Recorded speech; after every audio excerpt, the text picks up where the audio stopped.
Hello students, आज हम मध्यकालीन भारतीय इतिहास से कुतुबुद्दीन ऐबक के बारे में बात करेंगे। मैंने अपने पिछले लेक्चर में आपको बताया था कि इतिहासकारों ने मध्यकालीन भारतीय इतिहास को दो भागों में विभक्त किया है। पहला भाग दिल्ली सल्तनत और दूसरा भाग मुगल काल। भारत में दिल्ली सल्तनत की स्थापना कैसे हुई? भारत में दिल्ली सल्तनत के संस्थापक के रूप में कुतुबुद्दीन ऐबक का नाम लिया जाता है। कुतुबुद्दीन ऐबक ने 1206 ईस्वी में दिल्ली सल्तनत की स्थापना की। आपने मोहम्मद गौरी का नाम अवश्य सुना होगा, और गौरी की जब बात आती है तो आपको यह भी स्मरण होगा कि उसने पृथ्वीराज चौहान के साथ तराइन का युद्ध लड़ा था। तराइन के दो युद्ध लड़े गए थे। तराइन का प्रथम युद्ध 1191 ईस्वी में हुआ था और दूसरा युद्ध 1192 ईस्वी में। यहाँ गौरी की बात करना इसलिए आवश्यक हो गया क्योंकि कुतुबुद्दीन ऐबक इसी गौरी का दास था। कुतुबुद्दीन ऐबक के बारे में जो आरंभिक जानकारी मिलती है उसके अनुसार उसका जन्म तुर्किस्तान में हुआ था और उसे बहुत ही छोटी आयु में काजी फखरुद्दीन अब्दुल अजीज कूफी को दास के रूप में बेच दिया गया था।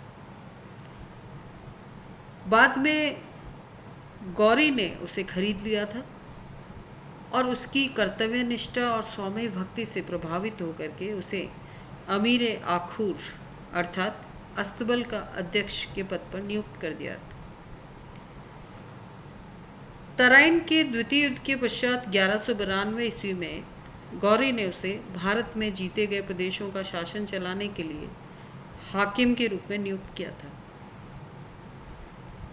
1206 ईस्वी में जब गौरी पंजाब में खोखरों के विद्रोह का दमन करके गजनी लौट रहा था तो उसने औपचारिक रूप से ऐबक को वायसराय की शक्तियां प्रदान कर दी और उसे मलिक की पदवी से विभूषित किया।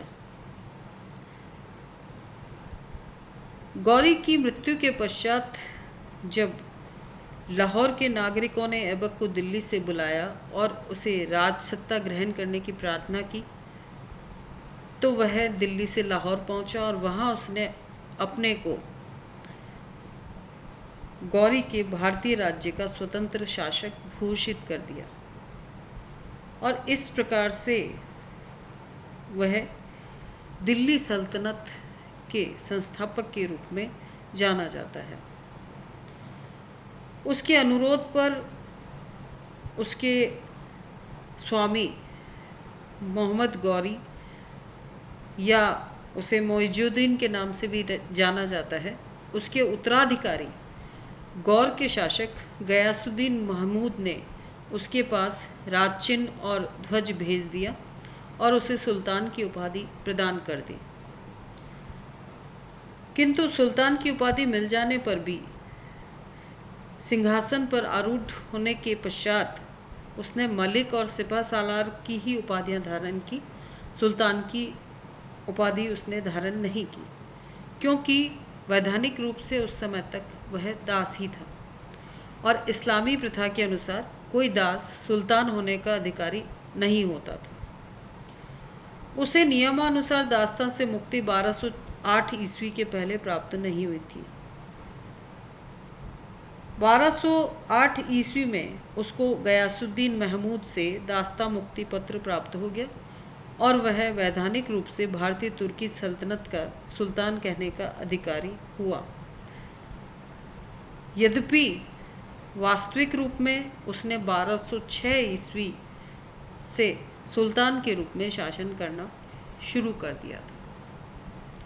तो इस प्रकार दिल्ली सल्तनत की स्थापना 1206 ईस्वी में हुई और अब हम देखेंगे कि सुल्तान के रूप में कुतुबुद्दीन ऐबक ने मुख्य रूप से कौन कौन से कार्य किए थे।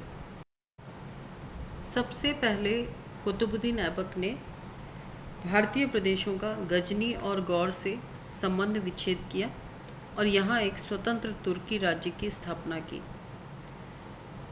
गौर के शासक गयासुद्दीन महमूद की अयोग्यता के कारण गौर साम्राज्य का अंत नज़दीकी था और यदि कुतुबुद्दीन भारतीय राज्य को गौर राज्य संयुक्त किए रखता तो ख्वारिज़्म का शाह भारत को गजनी राज्य का अंग मानकर गजनी को जीतने के बाद भारत पर भी अधिकार स्थापित करने का प्रयास कर सकता था।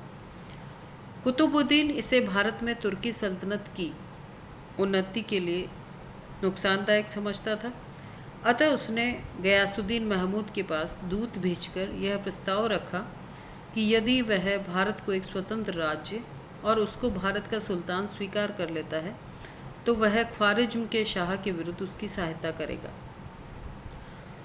गयासुद्दीन ने कुतुबुद्दीन के प्रस्ताव को स्वीकार कर लिया और उसके पास राजचिन्ह और ध्वज भेज दिया और उसे सुल्तान की उपाधि प्रदान की। इस प्रकार ऐबक भारत का प्रथम तुर्की सुल्तान बना और उसके द्वारा भारत में स्वतंत्र तुर्की सल्तनत की स्थापना हुई। कुतुबुद्दीन का एक और बड़ा महत्वपूर्ण कार्य था ताजुद्दीन एल्दोज और नासिरुद्दीन कोबाचा, जो कि उसके प्रबल प्रतिद्वंद्वी थे, उनकी शक्ति का दमन करना। ये दोनों गौरी के प्रिय दास रह चुके थे। नासिरुद्दीन कोबाचा उच्छ और मुल्तान का हाकिम था।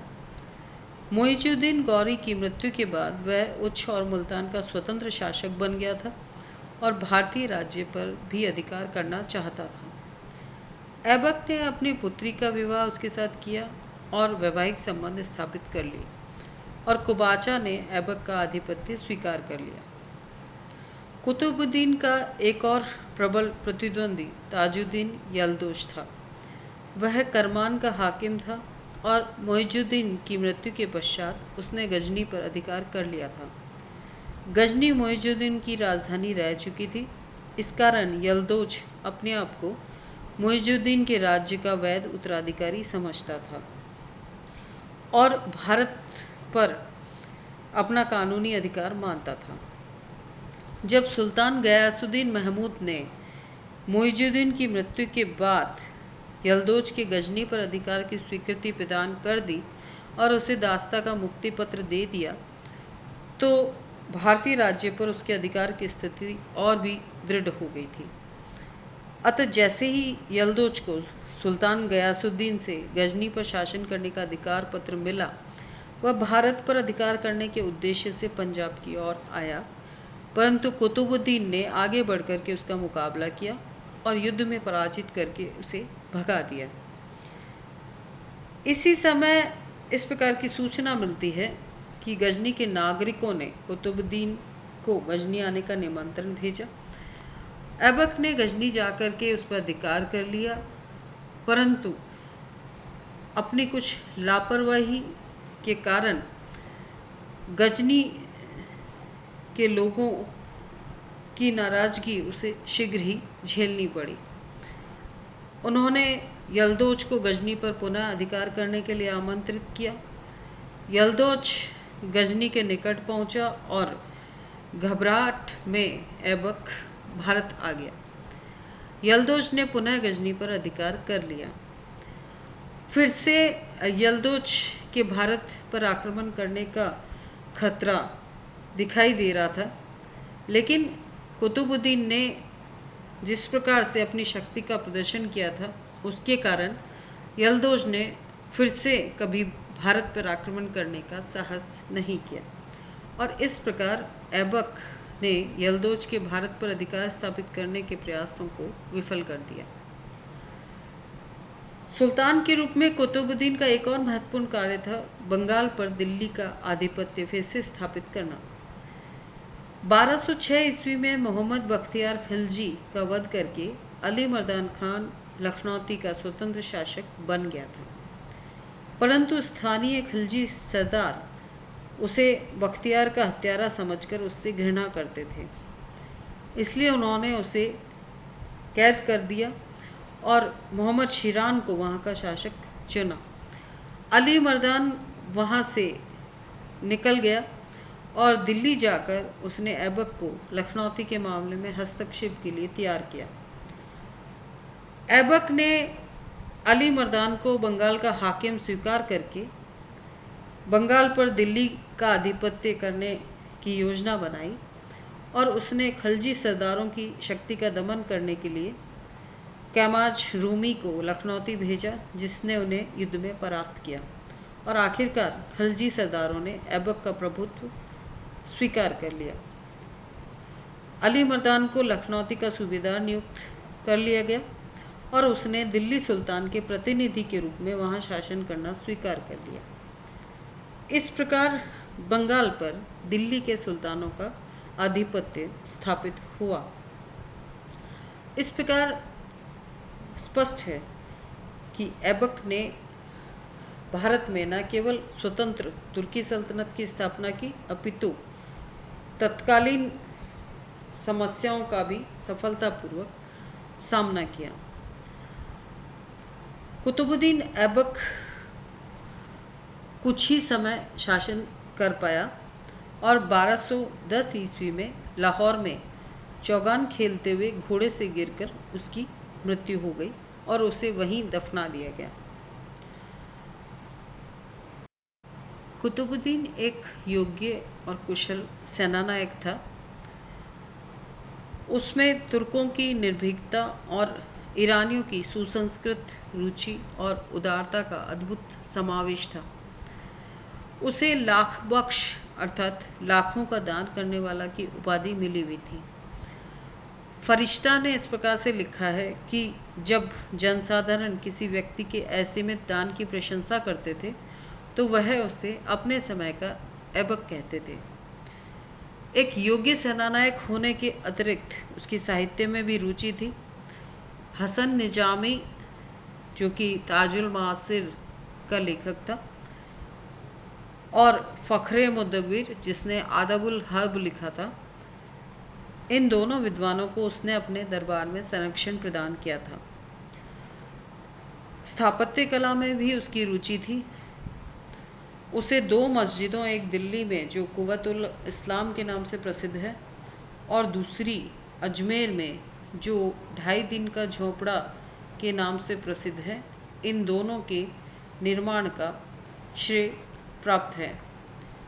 इसके अतिरिक्त एक और इमारत का उल्लेख भी उसके समय में मिलता है कि कुतुबुद्दीन ऐबक ने कुतुब मीनार का निर्माण आरंभ करवाया था, परंतु वह इसकी पहली मंजिल ही बनवा सका था और बाद में सुल्तान इल्तुतमिश ने इसे पूरा बनवाया था।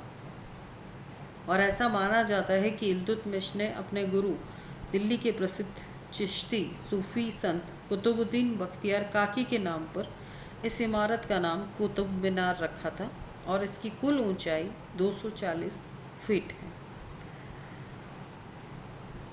इस प्रकार कुतुबुद्दीन ऐबक का जब हम उसके कार्यों के संदर्भ में मूल्यांकन करते हैं तो स्पष्ट होता है कि गौरी को भारत में जो सफलताएं प्राप्त हुई उनमें ऐबक का बहुत बड़ा हाथ था।